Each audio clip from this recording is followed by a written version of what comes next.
نه بس کې وګڼئ په دې پوه شوي. دریم جواب اصل جواب دلته علامه ساجد خان صاحب زموږ ملګری دی کراچۍ کې او ډېر لوی قابل عالم دی محقق مدقق یقینا په دې زمانه کې ډېر بهترین قلم دی او بهترین تحقیق دی. دا دفاع السنت 2 جلدو کې چاپ شو یقینا یو ډېر لوی شاهکار دی. تاسو ځان له لازمي دغه دواړه جلد واخلئ او په مطالعه کې لازمي طور وساتئ. مطالعه کې ستاسو د نصاب حصه ده دفاع اهل سنت چې تاسو کې کم یو کس دو ځل نه مطالعه کړی دته مناظر نه ویل کېږي. دلته وملاویږي عبدالرحمن مولوي صاحب ته وایي درته راوغواړي هر یو طالب سره دواړه جلدونه دا به لازمي چې تاسو سره وي او مطالعه هم کړې وي. زموږ علماء دیوبند باندې 300 عباراتو باندې 300 اعتراضات هغه نقل کړي دي او ډېر بهترین قلم دی او صرف دغه څه نه ځان اخلاص کړی یقینا چې حق ادا کړی دی جواباتو ځان دومره کړولې دي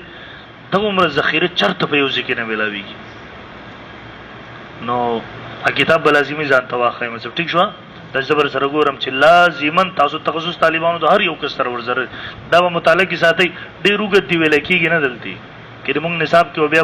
بلستاب ویلې کېدی نشي نو تاسو په مطالعه کې لازمي پر تخصص په کال به یو ځل مطالعه لازمي کوئ مناسب. چلو هغه دلته راغله علامه ساجد خان صاحب ما ته وی چې ما ویل پنجاب مناظرینو ټول سره رابطه وکړي خو هغوی راته همدغه جواب راکوي وایي ما ورته چې ګوره دغه متاخر الاسلام صحابي دی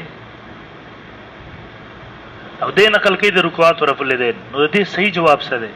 ویل ما ته وی چې خو بیا په نسائی شریف والا روایت وګوره که سجدو کې هم نقل کوي